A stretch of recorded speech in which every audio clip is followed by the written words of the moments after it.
بسم اللہ الرحمن الرحیم۔ ایک خاوند کو اپنے گھر میں کیسے زندگی گزارنی چاہیے؟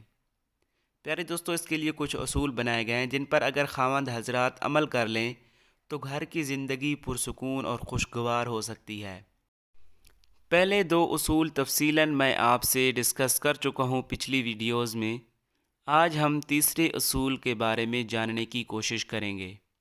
پیارے دوستو، پہلا اصول، جب بھی گھر میں داخل ہوں مسکراتے ہوئے داخل ہوں۔ دوسرا یہ کہ گھر میں بیوی کوئی بھی اچھے کام کرے تو خاوند اس کو ضرور اپریشیٹ کرے، اس کی تعریف کرے۔ یہ دو اصول تفصیل کے ساتھ میری پچھلی دو ویڈیوز میں موجود ہیں۔ اگر آپ ملاحظہ فرمانا چاہیں تو لنک ڈسکرپشن میں دے دیا گیا ہے، آپ ملاحظہ فرما سکتے ہیں۔ تو چلتے ہیں تیسرے اصول کی طرف۔ پیارے دوستو، تیسرا اصول یہ ہے کہ گھر کے کئی کام کاج ایسے ہوتے ہیں جن میں مرد حضرات اتنا توجہ اور دھیان نہیں دیتے، لیکن کم از کم وہ کام جس میں عورت کی اپنی ذات کا دخل ہو، عورت کی اپنی سہولت کا دخل ہو، عورت کے آرام کا دخل ہو، ایسے کاموں میں مرد کو ضرور کچھ نہ کچھ توجہ کرنی چاہیے۔ یہ اصول بنا لیجئے کہ کم از کم بیوی جہاں روزانہ کام کرتی ہے وہاں کھڑے ہو کر ذرا کچن کی صفائی دیکھ لی جائے اور کہہ دیا جائے کہ آپ نے یہ بھی اچھا کیا ہے۔ اور اگر آپ کے دل میں کوئی مشورہ آتا ہے تو آپ خود بتائیں کہ اس کو یوں کر لیا کریں۔ اگر تھوڑی سی آپ دلچسپی لیں گے تو وہ یوں محسوس کرے گی کہ میرے کام کو بہت زیادہ پسند کیا گیا ہے اور میری ذات میں دلچسپی ہے، اس لیے میرا میاں مجھے ان باتوں کے اندر مشورہ دیتا ہے۔ پیارے دوستو، ایک خاوند تھے جو کچھ زیادہ ہی ذہین اور چلاک قسم کے تھے۔ جب انہوں نے گھر بنایا تو گھر کے پورے نقشے کو بیوی کے سپرد کر دیا کہ جیسے آپ کہیں گی ویسے ہی گھر بنے گا، مگر ایک چیز میں اپنی پسند کی بنواؤں گا۔ بیوی نے کہا وہ کیا؟ تو کہنے لگے کہ کچن میں اپنی پسند کی بنواؤں گا۔ بیوی نے کہا وہ تو عورتوں کے لیے ہوتا ہے۔ تو خاوند نے کہا اسی لیے تو میں بنواؤں گا کہ تم نے زیادہ وقت وہاں گزارنا ہے اور تمہاری سہولت کا مجھے خیال رکھنا ہے۔ اب بتائیے کہ دو فکرے تھے، ان دو فکروں سے بیوی کو ایسی تسلی ملی کہ جہاں میں نے سارا دن کام کرنا ہے، میاں کہہ رہا ہے کہ وہ تو میں اپنی پسند کا بنوا کر دوں گا اور تیری ایک ایک چیز کا خیال رکھوں گا۔ چنانچہ سارا گھر بنا، مگر کچن کی چیزیں خاوند خود خرید کر لائے اور اس کا ڈیزائن ایسا بنوایا کہ بیوی کو کام میں آسانی ہو۔ تو اب کیا ہوا کہ سارے گھر میں جب بھی بیوی کچن میں داخل ہوتی اس کو ہر چیز دیکھ کر خوشی ہوتی کہ یہ ڈیزائن میرے میاں نے پسند کیا اور یہ چیز میرا میاں پسند کر کے لائے۔ تو معلوم ہوا کہ گھر کے کام کاج میں سے بالخصوص جو کھانے پکانے کا کام ہے، جو عورت ہی ہمیشہ کرتی ہے، اس میں تھوڑا سا خاوند کی دلچسپی لے لینا، اس کے بارے میں پوچھ لینا، کوئی ضرورت کی چیز ہے تو لا کر دے دینا۔ اس سے عورت کو یہ محسوس ہوتا ہے کہ میرا خاوند میری ضرورت کو ضرورت سمجھتا ہے اور میری تکلیف کو تکلیف سمجھتا ہے اور مجھے راحت پہنچانے کے لیے ہر ممکن کوشش کرتا ہے۔ تم اس طرح تھوڑا سا اس کے ساتھ شیئر کرو گے تو کیا ہوگا؟ بیوی کے دل میں خوشی ہوگی کہ میں اکیلی نہیں اور میرا خاوند میرے ہر کام پر نظر رکھتا ہے اور کم از کم مجھے اس کی تائید، اس کی مدد حاصل ہے اور مجھے اس کی سرپرستی حاصل ہے۔ اس سے عورت کے دل میں خاوند کی محبت بڑھ جاتی ہے۔ بیوی کی ضروریات کا خیال خاوند نہیں کرے گا تو پھر آسمان سے فرشتے تو نہیں آئیں گے۔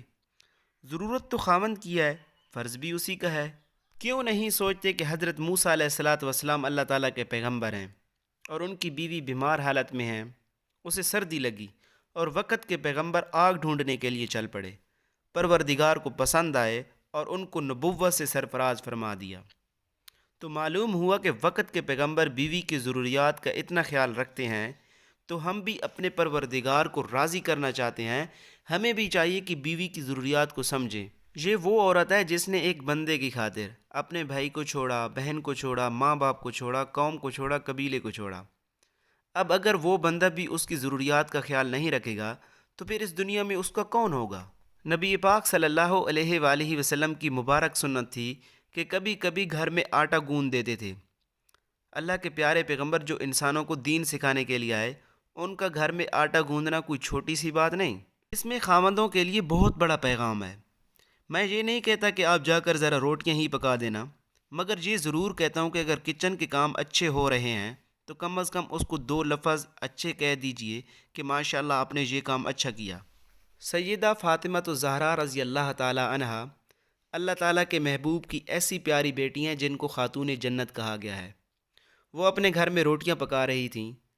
اللہ تعالیٰ کے محبوب گھر میں داخل ہوئے، فرمانے لگے فاطمہ روٹیاں پکا رہی ہو تو چلو ایک روٹی میں بھی تمہیں بنا کر دیتا ہوں۔ نبی علیہ الصلاۃ والسلام نے آٹے کا پیڑا بنایا اور گول بنا کر ان کو دے دیا اور فرمایا کہ تم یہ روٹی تنور کے اندر لگا دو۔ چنانچہ انہوں نے لگا دی۔ اس کے بعد نبی علیہ الصلاۃ والسلام گھر میں تشریف فرما ہوئے۔ اب دیکھیے کہ اللہ تعالیٰ کے پیارے پیغمبر صلی اللہ علیہ وآلہ وسلم نے اپنی بیٹی کو یہ کام کرتے دیکھا اور آپ نے پیڑا بنا کر دے دیا۔ دیکھنے میں تو یہ معمولی سا کام ہے مگر اس میں نفسیات داخل ہے۔ حضرت فاطمہ الزہرا رضی اللہ تعالی عنہا کو کتنی خوشی ہوئی ہوگی کہ میرے ابو تشریف لائے، میرے پاس تھوڑی دیر بیٹھے اور انہوں نے بھی ایک پیڑا بنایا۔ مگر ہوا کیا کہ تھوڑی دیر کے بعد سیدنا فاطمہ الزہرا رضی اللہ تعالی عنہا نے ساری روٹیاں تیار کر کے نکال لیں، مگر پھر بار بار تنور کو دیکھے جا رہی ہیں۔ نبی علیہ الصلاۃ والسلام نے پوچھا بیٹی کیا دیکھ رہی ہو؟ عرض کیا اے اللہ کے محبوب ایک روٹی ایسی ہے جس کا آٹا کچا ہی ہے، پک ہی نہیں رہا۔ نبی علیہ الصلاۃ والسلام مسکرائے اور فرمانے لگے ہاں جو پیڑا میں نے تمہیں بنا کر دیا آگ اس کو جلا نہیں رہی کیونکہ اس کو میرے ہاتھ لگ چکے ہیں۔ سبحان اللہ۔ اس میں سوچنے کی بات ہے کہ اللہ تعالیٰ کے پیارے محبوب صلی اللہ علیہ وآلہ وسلم نے اپنی بیٹی کے کام اس طرح حصہ لیا تو بیٹی کو کتنا سکون ملا ہوگا۔ نتیجہ کیا کہ بیٹی کو اپنے والد سے اتنی محبت تھی اور والد اپنی بیٹی کی اتنی عزت کرتے تھے کہ بیٹی ملنے آتی تو والد کھڑے ہو کر ملا کرتے تھے۔ ایک مرتبہ نبی علیہ الصلاۃ والسلام گھر میں موجود تھے اور سیدہ فاطمہ الزہرا رضی اللہ تعالی عنہا آئیں۔ کہنے لگیں اے اللہ کے نبی کئی دن سے ہمارے گھر میں فاقہ تھا۔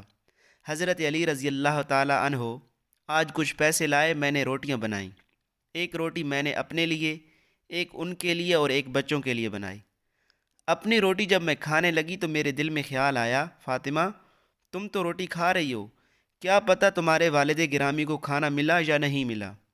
ابو میں نے آدھی روٹی کھا لی اور آدھی میں نے اپنی چادر کے کونے میں باندھ لی اور آپ کے پاس ہدیہ لے کر آئی ہوں۔ حدیث پاک میں آتا ہے کہ نبی علیہ الصلاۃ والسلام نے وہ آدھی روٹی لی اور اس کا ایک ٹکڑا اپنے منہ میں ڈالا اور فرمایا اے بیٹی قسم ہے اس پروردگار کی جس کے قبضے میں تمہارے والد کی جان ہے، آج تیسرا دن ہے میرے منہ میں روٹی نام کی کوئی چیز نہیں گئی۔ سوچنے کی بات ہے کہ جب باپ ایسے محبت دیتا ہے تو پھر بیٹی میں بھی ایسی محبت ہوتی ہے۔ اللہ تعالیٰ ایسی بیٹی ہر کسی کے نصیب میں فرما دے، آمین ثم آمین۔ تو بتانے کی بات یہ تھی کہ عورتوں کے یہ کام دیکھنے میں چھوٹے نظر آتے ہیں مگر اس کے پیچھے بہت بڑی نفسیات ہے۔ آپ اگر تھوڑی سی اس کی معاونت کر دیں گے، دو لفظ بول دیں گے، محبت کی نظر سے اس کے کام کو دیکھ لیں گے اور کچن کو دیکھ کر خوشی کا اظہار کر دیں گے تو پھر کیا ہوگا کہ اس عورت کے دل میں محبت بڑھے گی کہ میرے میاں میرے کام کو پسند کر رہے ہیں، اس کے دل میں ایک تسلی ہو جائے گی۔ تو پیارے دوستو امید ہے آپ کو یہ تیسرا اصول پسند آیا ہوگا اور آپ اسے اپنی زندگی میں لاگو کرنے کی کوشش کریں گے۔ تو ملتے ہیں اگلی ویڈیو میں چوتھے اصول کے ساتھ، تب تک کے لیے ماہی خان کو اجازت دیجیے، اللہ حافظ۔